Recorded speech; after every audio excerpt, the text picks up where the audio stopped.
السلام علیکم ورحمۃ اللہ۔ یہ میری گفتگو محمد حنیف کے ساتھیوں کے لیے اور خاص کر ان کی مرکزی شورا کے لیے اور تمام ناظمین کے لیے ایک خصوصی تحفہ سمجھا جائے۔ جیسا کہ آج کل سب جانتے ہیں کہ سعید احمد لنڈی والے یہ واپس دوبارہ محمد حنیف کے ساتھ مل گئے ہیں، اور جب ان سے علیحدہ تھے تو ان کا موقف جو محمد حنیف کے بارے میں ایک رائے تھی، حتمی رائے اور آخری رائے، وہ پہلے سن لیجئے اور اس کے بعد پھر میں اس کے اوپر تبصرہ کرنے کی کوشش کروں گا۔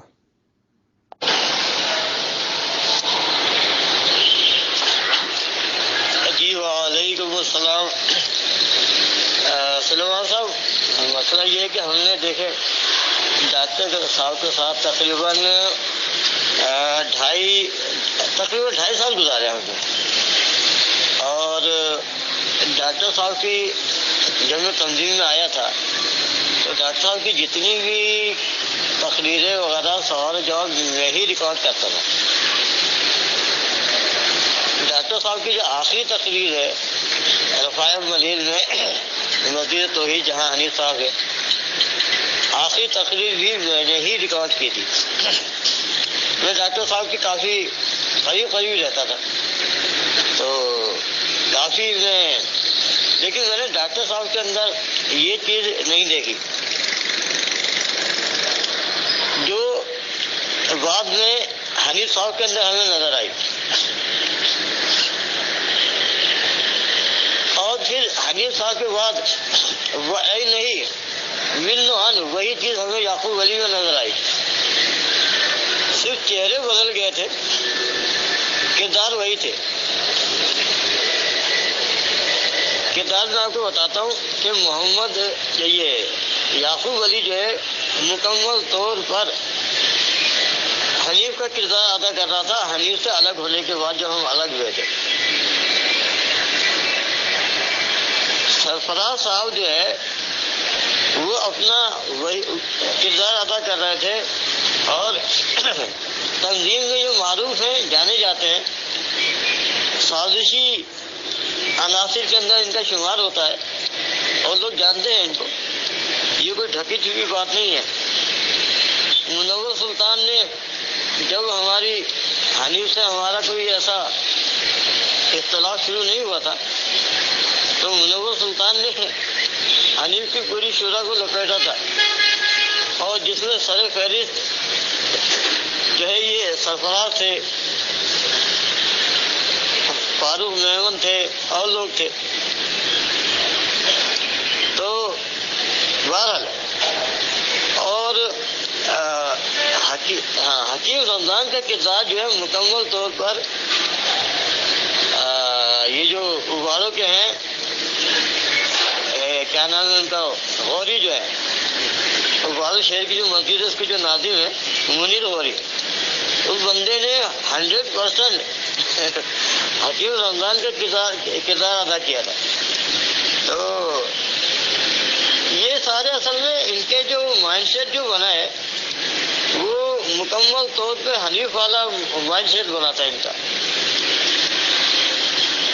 تو اور یہ میں بتا دوں کہ یہ جب حنیف سے ہمارا اختلاف ہوا تھا تو یہ ہمارا ساتھ دینے کے لیے تیار نہیں تھے، یہ تو کہتے تھے آپ کی بات صحیح ہے کہ حنیف نے طاغوتوں کا دفاع کیا ہے، طاغوتوں کا حمایتی ہے یہ، لیکن حنیف کے خلاف کوئی ایکشن لینے کے لیے تیار نہیں تھے۔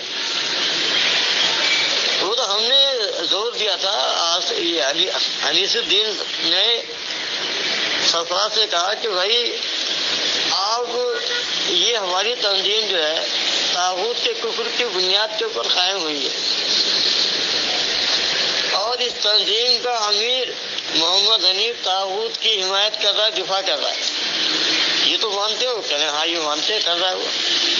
تو انیس الدین نے سوال کیا کہ سرفراز صاحب یہ بتائیے، اگر حنیف یہ حرکت ڈاکٹر عثمانی کے دور میں کرتا، ڈاکٹر عثمانی کے سامنے کرتا، اس کی کیا حیثیت ہوتی؟ سرفراز کہنے لگے کہ یہ گیٹ سے باہر ہوتا، اس کو چپراسی بھی نہیں رکھتے، اس کو جھاڑو لگانے والا بھی کی اجازت بھی نہیں دیتے۔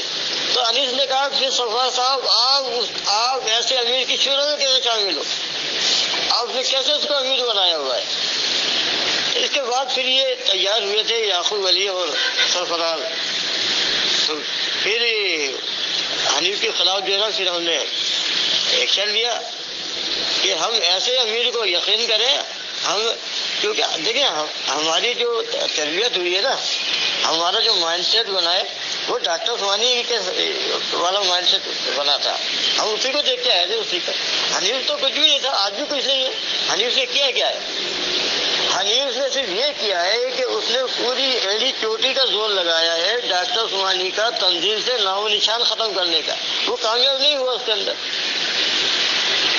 اس پوری تنظیم کو اس نے اہل حدیثوں کو ہاتھ فروخت کرنا چاہا، حملی بنانے کی پوری تیاری تھی، بس اللہ تعالیٰ نے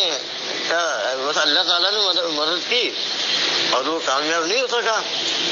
لیکن اس نے لوگوں کا ذہن ایسا بنا دیا، اس کے ساتھ جو لوگ ہیں ان کی ایسی ویکسینیشن کی ہے، اطاعت امیر اور تقوی پرہیزگاری کی ایسی ویکسینیشن کی ہے کہ اس کے لیے ہمیں اس کے طور کے لیے ایسا ہی انجیکشن ویکسینیشن تیار کرنی ہوگی جیسا کہ کورونا کے خلاف تیار ہوئی ہے، اور ابھی اس کا تجربہ جاری ہے بہرحال، کیونکہ اس قدر نشہ ہے کہ اچھا بات اصل میں دیکھیں بڑی لمبی کہانی ہے، اسی لیے میں کہتا ہوں کہ کہاں تک سنیں گے کہاں تک سنائیں۔ تو سرفراز صاحب جو تھے ان کا جو مائنڈ سیٹ ہے یہ حنیف والا ہے، اور یعقوب علی کا بھی یہی معاملہ ہے۔ اب ان کا جو ہے جب سے یہ امیر بنے ہیں ان کی جتنی بھی حرکتیں ہیں وہ اٹھا کے دیکھ لیں، اور حنیف کی بھی، دونوں میں آپ کو 100% مماثلت نظر آئے گی۔ حنیف کا طریقہ کار کیا ہے کہ وہ کسی کے خلاف جب ہو جاتا ہے، یعنی اگر حنیف کسی کے مخالفت میں چلا گیا تو وہ تنظیم میں رہ نہیں سکتا، اور نہ ہی اسے تنظیم میں کوئی پناہ دینے کے لیے تیار ہوتا ہے۔ اس کا طریقہ کار یہ ہے کہ وہ پوری شورا کو اپنے ساتھ ملاتا ہے، اور اپنے ساتھ ملا کر پوری شورا کے ساتھ اکیلا بندہ ہوتا ہے نا جس کے مخالفت کے ساتھ، اس کے اوپر اٹیک کرتا ہے، حملہ کرتا ہے۔ اب اکیلا بندہ کیا کرے گا؟ یا تو بھاگ جائے گا یا وہ ہتھیار ڈال دے گا۔ یہ ہے جناب آخری رائے سعید احمد کی محمد حنیف کے لیے، کہ محمد حنیف کا طریقہ واردات یہ ہے کہ جس بندے کے خلاف ہو جائے، یہ بالکل اصل میں مودودی صاحب والا انداز ہے، وہ بھی مودودی بھی جس کے خلاف ایک دفعہ ہو جاتا تھا پھر اس کو جماعت سے نکال کے چھوڑتا تھا۔ ڈاکٹر اسرار کا بھی یہی معاملہ ہے، یہی محمد حنیف کی ذہنیت ہے، اور سعید احمد بالکل صحیح اس معاملے میں کہہ رہے ہیں کہ اس کو پھر شورا کو اپنے ساتھ ملا لیتا ہے اور پھر اس کو نکال کے چھوڑتا ہے۔ اب وہ بندہ کیا کرے، اکیلا رہ جائے تو یا تو وہ سرنڈر ہو جائے یا وہ بھاگ جائے۔ تو سعید احمد کی اطلاع کے لیے ہم لوگ بھاگنے والے نہیں ہیں اور نہ ہی ہم سرنڈر ہونے والے ہیں۔ یہ اور بات کہ محمد حنیف نے بالکل وہی طریقہ اختیار کیا ہے، اس نے سمجھا کہ یہ چند روز بول کے چپ ہو جائیں گے اور یہ سٹینڈ نہیں کر سکیں گے، لیکن اللہ تعالیٰ نے ہمیں وہ ہمت دی، وہ استقامت دی کہ پوری طرح اس طاغوت کی آنکھوں میں آنکھیں ڈال کے ہم لوگ کھڑے ہو گئے الحمدللہ۔ اور دوسری بات یہ ہے کہ سعید احمد اب جس کے بارے میں تم یہ سب کچھ کہہ رہے ہو اسی کی گود میں جو دوبارہ جا کے بیٹھے ہو، تو یہ آپ سب لوگوں کے لیے گویا ایک ویکسین ہے کہ یہ تمہارا کردار ہے، یہ تمہارا مکروہ چہرہ ہے، یہ تمہارے عزائم ہیں کہ جس کو کافر، مشرک، بد کردار سب کچھ کہتے ہو پھر اسی کو جا کے امیر مانتے ہو۔ یہ اصل میں بہت بڑی جہالت ہوتی ہے، بہت بڑی، وہی بات جو سرفراز کو تم لوگوں نے کہی تھی کہ ایسے بندے کو پھر، یہی بات میں کئی دفعہ کہہ چکا ہوں کہ آج اگر ڈاکٹر عثمانی رحمۃ اللہ علیہ آ جائیں تو کیا ہوگا؟ بتاؤ محمد حنیف کی کیا پوزیشن ہو جائے گی اور سعید احمد کی کیا پوزیشن ہو جائے گی، خاص کر سجدہ تعظیمی کے حوالے سے جو آپ لوگوں نے شرک اور کفر کو جواز بخشا ہے، اس کی کوئی حیثیت رہ جائے گی؟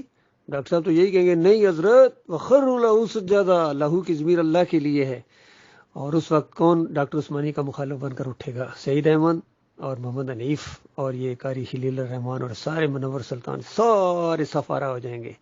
تو بتاؤ اب فیصلہ کرو کہ ڈاکٹر عثمانی رحمۃ اللہ علیہ کے اصلی ساتھی ہمیں یا تم لوگ ہو؟ دعویٰ تو کرتے ہو لیکن اس ایمان عقیدے کی تمہیں ذرا بھی پرواہ نہیں ہے. بالکل تم دونوں کی مثال وہی ہے جو سورہ اعراف کے اندر آئی ہے یا سورہ الجمعہ کے اندر آئی ہے. اللہ تعالیٰ ایسے کرداروں سے اپنی پناہ میں رکھے.